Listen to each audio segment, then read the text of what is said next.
4 tahun 2022. Saya akan mengaplikasikan strategi pelaksanaan 1 untuk diagnosa isolasi sosial. Tujuan dari pengaplikasian strategi pelaksanaan 1 pada diagnosa isolasi sosial adalah klien dapat membina hubungan saling percaya dengan perawat.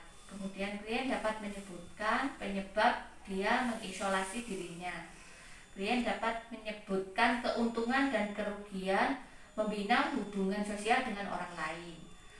Kemudian klien dapat melaksanakan hubungan sosial, interaksi sosial secara bertahap. Kemudian klien mampu menjelaskan perasaan setelah berinteraksi dengan orang lain.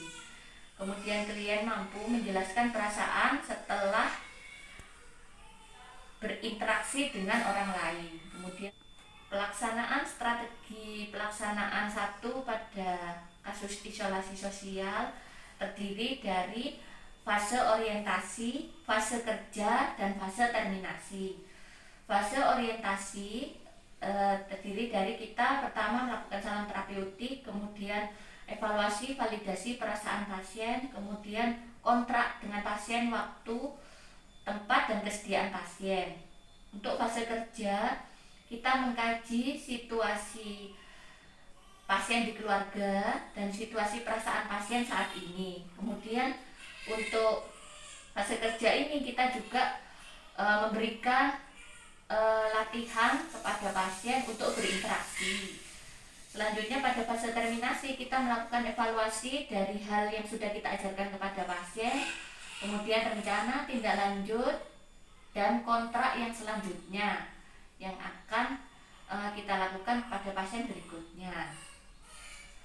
Itu saja tahapan yang akan kita lakukan dalam pelaksanaan strategi pelaksanaan 1 isolasi sosial ini. Berikut kita mulai dari tahap pelaksanaan. Assalamualaikum Ibu. Waalaikumsalam. Selamat siang. Perkenalkan, nama saya Perawat Heriati yang akan bertugas di tempat ini jam 8 pagi sampai jam 3 sore. Saat ini saya bisa berkenalan Ibu dengan Ibu siapa? Ibu Vivin. Bu Vivin. Ibu senang dipanggil Bu Vivin? Senang. Senang ya. Oke, kita akan bercakap-cakap dengan Bu Vivin ya. Saat ini yang Bu Vivin rasakan apa? Biasa aja. Kok saya lihat Bu Vivin seringkali sendirian, menyendiri gitu. Kenapa itu Bu? Karena saya takut ketemu orang. Gini. Kalau gitu beberapa waktu ke depan kita akan bercakap-cakap kenapa yang Ibu Vivin rasakan ya. Gimana kalau kita berbicara ke depan ini sekitar 15 menit tentang gimana yang Ibu rasakan? Boleh. Ya. Oke. Bu Vivin ini di keluarga sebagai apa? Sebagai anak atau sebagai ibu atau sebagai orang tua, sebagai anak atau Sudah kontrak tempat. Ya.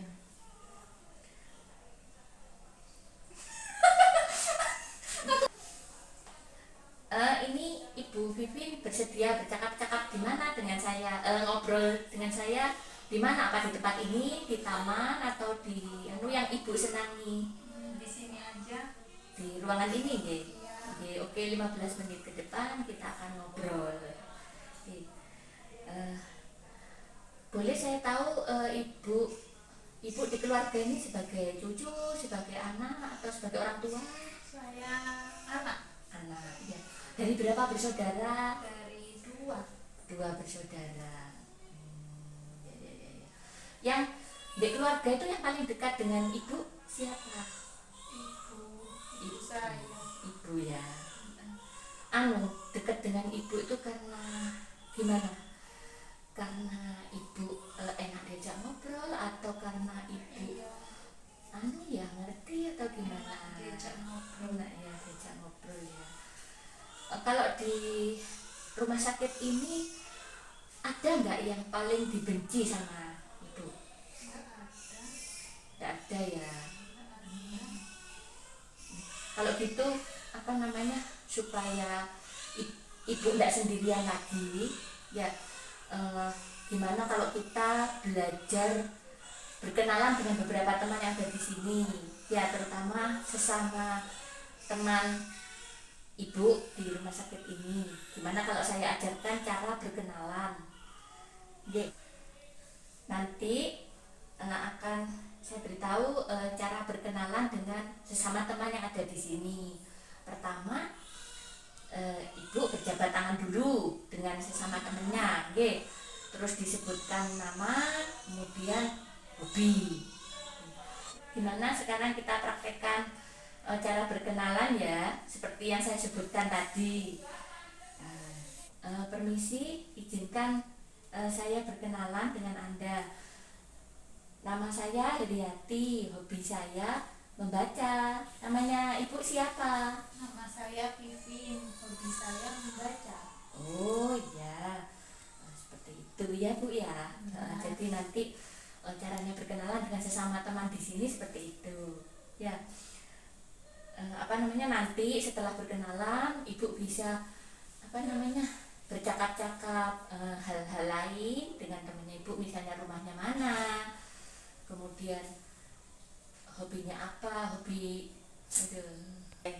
nanti setelah berkenalan ibu bisa bertanya perasaannya gimana, rumahnya mana, pokoknya bercakap-cakap. Jadi nanti ibu bisa menambah teman dari perkenalan itu tadi ya. Gimana setelah saya terangkan cara berkenalan tadi dengan teman yang lain, perasaan ibu gimana? Lebih baik karena punya teman. Ya, bisa punya teman baru ya. Kemudian selanjutnya kita akan ngobrol lagi di besok ya. Mungkin besok ibu menghendaki ngobrol di mana? Di sini aja, tempat yang sama. Di sini. Oh, di sini aja ya. Berapa menit? Mungkin Sama ibu kayak hari ini 15 menit ya. Besok kita akan ngobrol selama 15 menit seperti hari ini, yang akan dilakukan setelah berkenalan. Oke, besok kita akan ngobrol lagi ya Bu. Mungkin saya kan besok dinas pagi lagi ya, sekitar jam 8 sampai jam 3 seperti hari ini. Kita akan ngobrol di tempat ini atau di tempat lain? Tempat ini aja. Tempat ini ya. Mungkin sekitar jam berapa yang bersedia Bu? Kayak tadi Bu, jam berapa? Jam 9 ya? Jam 9 ya. Mungkin ibu menghendaki kita ngobrol berapa menit? 15 menit aja. 15 menit seperti hari ini. Jadi kita akan ngobrol yang perlu dilakukan setelah ibu berkenalan dengan teman-teman, itu apa yang harus dilakukan, apa yang harus diobrolkan dengan teman-teman yang sudah ibu kenalan tadi ya. Ya sudah, sampai di sini dulu pertemuan kita karena sudah 15 menit ya. Jadi sampai di sini dulu yang sudah kita obrolkan hari ini, mudah-mudahan membawa manfaat. Terima kasih ya Bu. Demikian video pelaksanaan dari strategi pelaksanaan 1 isolasi sosial. Mudah-mudahan video ini membawa manfaat. Sekian, assalamualaikum warahmatullahi wabarakatuh.